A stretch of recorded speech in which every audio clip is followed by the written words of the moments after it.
나사의 화성 탐사차 퍼서비어런스 로버가 화성에 착륙한 것이 지난 2021년 2월입니다. 지구 시간으로 벌써 2년이라는 시간이 흘렀네요. 모든 행성은 태양을 한 바퀴 도는데 걸리는 시간이 저마다의 1년인데요. 지구가 365일인 반면 화성의 1년은 지구의 2배 정도 걸려 687일이 됩니다. 퍼서비어런스는 이제 막 화성의 사계절을 다 겪으며 사실상 1주년을 맞이했습니다. 퍼서비어런스 로버는 화성 예제로 크레이터에 머물며 우리에게 새로운 실험과 발견 소식을 전해주고 있어요. 신기한 모양의 바위 사진 등 소소한 재밌거리도 많았죠? 오늘은 화성 시간 기준으로 퍼서비어런스 화성 착륙 1주년을 기념하며 그간 의미 있었던 발견과 실험 성과를 살펴보겠습니다. 가급적 최신 소식 위주로 정리해볼 테니 함께 하시죠. 퍼서비어런스가 착륙해 현재까지 탐사 활동을 하고 있는 곳은 예제로 크레이터입니다. 화성 적도 바로 북쪽에 있는 이시디스 평원 서쪽 가장자리에 위치한 폭 45km의 분화구죠. 나사가 퍼서비어런스의 착륙 지점으로 예제로 크레이터를 점찍었던 이유는 바로 물의 존재와 생명의 흔적 때문이었는데요. 대량의 토양이 물길을 따라 흘러 형성된 삼각주 퇴적 흔적과 함께 35억 년 전 형성되었다 말라붙은 고대 호수자리로 여겨져 온 장소입니다. 한때 생명이 번창했을 것으로 여겨진 탓에 화성의 60개 이상의 후보지를 5년 넘게 연구하고 심사한 끝에 마침내 1순위 탐사 지역으로 확정되었죠. 로버는 특히 암석과 지표면 탐사에 집중했습니다.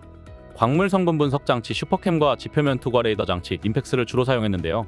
슈퍼캠은 암석의 레이저를 발사해 기화시킨 후 가시광 스펙트럼 분석으로 화학적 성분을 검출하는데 이번 탐사에서 1500회가 넘는 암석 기화 분석을 마쳤다고 합니다. 림팩스는 지하 질량 분석 레이더로 지하의 구성 성분, 물 등을 탐색했고요. 수많은 과학자들이 인내심을 갖고 기다렸습니다만 결과는 실망스러웠어요. 이곳이 화성의 고대 호수이며 따라서 모래와 진흙이 굳어진 퇴적암이 발견될 것이라는 예상이 빗나간 것이죠. 예제로 크레이터 바닥은 생명의 흔적을 담은 퇴적암이 아니라 지하 깊은 곳 마그마가 굳어 만들어진 화성암이었어요. 퇴적암은 시간의 흔적이 켜켜이 기록되어 연대기적으로 생명의 존재를 추적해 나갈 수 있지만 화성암은 지각 변동으로 용암과 마그마가 굳어져 만들어지기 때문에 시간의 기록을 담기 힘듭니다. 그래도 아직 포기하긴 이릅니다. 로버의 슈퍼캠은 암석이 마그마의 활동으로 만들어진 것은 맞지만 물이 암석 표면 광물을 변화시킨 흔적을 찾았고요. 그리고 앞으로 탐사를 앞둔 고대 삼각주 지역에는 분명한 퇴적층이 있어 고대 생명체 흔적 발견의 가능성이 높을 것으로 보고 있습니다. 앞으로 기대하며 지켜봐도 좋을 것 같습니다. 퍼서비어런스의 다른 성과는 인류 최초로 동력 비행체를 다른 행성에서 날리는데 성공한 것입니다. 퍼서비어런스 로버는 화성에 친구를 하나 데려갔어요. 바로 화성 전용 헬리콥터 인저뉴이티인데요. 지금까지 테스트 비행 횟수도 40회가 넘었습니다. 최대 10m 높이까지 3분 정도 운행하는 데까지 성공했어요. 화성의 대기는 지구보다 희박해서 지구와 같은 속도로 로터가 회전하면 충분한 양력을 얻을 수 없어요. 그래서 회전수를 높인 고속 모터를 사용하고 동체도 훨씬 가볍게 설계했는데 성공적으로 잘 날아주었습니다. 비행체는 짧은 시간에 먼 거리를 이동할 수 있기 때문에 로버보다 이동이 훨씬 자유롭다는 장점이 있죠. 앞으로는 이런 비행체에 탐사 장비를 싣게 되겠죠. 이번에는 비행 실험 성공 자체로 만족하고 있습니다. 인저뉴이티는 모래구덩이나 거대한 암석 장애물 등 이동에 방해되는 해저들을 미리 파악하는 내비게이션 역할도 해주고 있어요. 나사는 퍼서비어런스 로버에게는 왜 이런 길잡이를 만들어줬을까요? 나사는 지난 1999년 마스폴라랜더호 착륙 실패를 비롯해 탐사 과정에서 스피리트, 오퍼튜니티를 잃은 트라우마가 있어 착륙 지점과 탐사 장소 선택에 매우 신중해졌습니다. 탐사 장소 선정 단계에서 만들 수 있는 가장 정교한 고해상도 지도를 제작해 이를 바탕으로 작업했고요. 그리고 발생할 수 있는 모든 위협을 최대한 피할 수 있는 안전한 탐사 지점을 선정했습니다. 그럼에도 불구하고 지형의 아주 세부적인 부분까지 알 수는 없습니다. 우리가 구글맵 스트리트 뷰를 보고 찾아간다 해도 갑자기 내리는 폭우, 길을 막아선 불법 주차 차량, 인도로 나를 향해 달려오는 오토바이까지 미리 알 수는 없는 것과 마찬가지입니다. 화성 지표면의 작은 바위, 균열, 어제 흘러내려 생긴 모래 구덩이의 존재까지는 알 수가 없죠. 하지만 이런 해저드에 바퀴가 걸리거나 빠지게 되면 꼼짝없이 갇히게 되기 때문에 그래서 나사는 로버의 진로 선정과 운행에 극히 신중할 수밖에 없는 것이죠.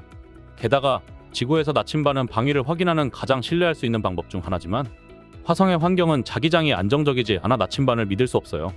나침반 대신 카메라로 태양의 위치를 추적하여 방위를 측정합니다. 결국은 태양의 위치를 확인하고 카메라로 눈앞에 지형을 찍고 분석하여 진로를 잡을 수밖에 없는데요. 여기서 인저뉴어티가 퍼서비어런스의 친구로 이런 내비게이터 역할로 잘 서포트해주고 있다고 합니다. 또 다른 중요한 실험은 과연 인간은 화성에서 숨 쉴 수 있는가입니다.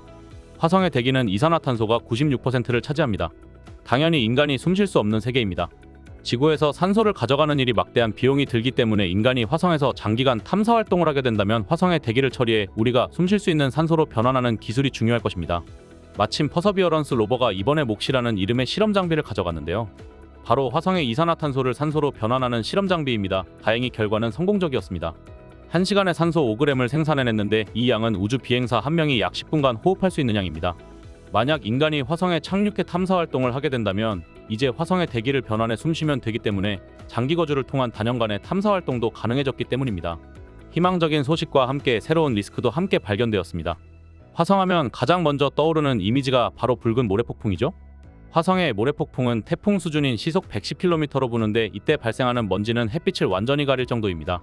이 모래먼지와 폭풍이 중요한 연구 대상인 이유는 나사가 이전 탐사에 투입했던 2대의 로버 스피리트와 오퍼튜니티가 연이어 화성의 모래폭풍에 휩싸인 뒤 실종되었기 때문입니다. 과학자들은 태양 전지 패널에 쌓인 미세한 화성의 모래 알갱이가 전기발 전개통을 무용지물로 만들어 통신이 두절된 것으로 추측하고 있어요. 이번 탐사를 통해 새롭게 밝혀진 사실은 이 모래먼지가 인간에게도 치명적일 수 있다는 사실인데요. 이 화성의 모래먼지 알갱이가 연기만큼 입자가 작다는 것입니다. 따라서 화성의 대기를 산소로 변환한다 해도 이를 제대로 필터링하지 않으면 인간이 흡입하게 되어 치명적일 수 있다는 사실이죠. 산소의 생산에 이어 이제 화성의 모래먼지를 필터링하는 연구도 필요할 것으로 예상됩니다. 퍼서비어런스는 우리 인류에게 줄 선물 보따리도 준비했어요. 바로 암석과 토양 샘플인데요. 로버는 그동안 15번의 암석 샘플 수집 활동에 이어 최근 화성 탐사 활동 최초로 지표면 모래 샘플 채취에 성공했어요. 로버는 차량 하부에 설치된 특수 드릴로 땅에 구멍을 뚫고 모래를 수집했어요. 수집한 모래 샘플은 우리가 사용하는 분필 크기의 견고한 티타늄 용기 2개에 나눠 담습니다. 하나는 로버 안에 보관하고 하나는 만일의 경우를 대비해 지표면에 던져두고 있습니다. 아무리 많은 샘플을 수집한다고 해도 지구로 가져오지 않으면 의미가 없겠죠? 이 샘플들은 2030년 이후로 예정된 화성 샘플 반환 프로젝트인 MSR, 이름 그대로 마르스 샘플 리턴을 통해 지구로 가져오게 됩니다. 혹시 지난 탐사차들처럼 로버가 유실된다고 해도 지표에 던져둔 샘플을 채집하면 되는 것이죠. 퍼서비어런스 로버의 활동이 이전의 탐사차들과 다른 점이 있다면 다가올 인류의 화성 유인 탐사를 위한 사전 답사 성격이 강하다는 점입니다. 퍼서비어런스의 예정된 임무기간은 화성 시간 기준 1년으로 지구 날짜로는 687일입니다. 시간은 빠르게 흘러 벌써 임무 종료일이 임박했어요. 화성 탐사 로버의 운명이란 것이 혹독한 화성의 모래폭풍을 만나 통신 두절과 함께 행방불명되어야 임무가 끝나는 경우가 많았어요. 퍼서비어런스 로버는 아직 마치 못한 고대 생명체 흔적 찾기라는 미션을 완수하고도 오래 살아남아 마침내 화성의 첫 발을 딛는 인류와 다시 만났으면 좋겠습니다.